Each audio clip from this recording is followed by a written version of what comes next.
the family tree of Mimre Shafaq in a very beautiful way.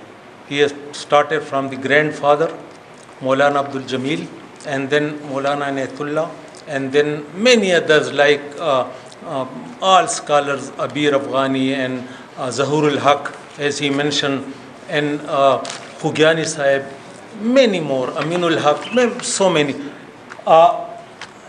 And for that we appreciate.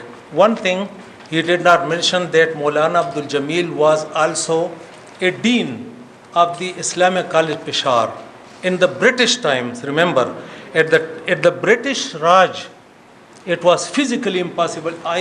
Even if a man was a postman, post office man, a class 5, grade 5, 6 man, even people would come, oh, he's government. At that time, he was dean, and dean is the greatest chair in any university. I have visited many universities of the world, and dean is the greatest position.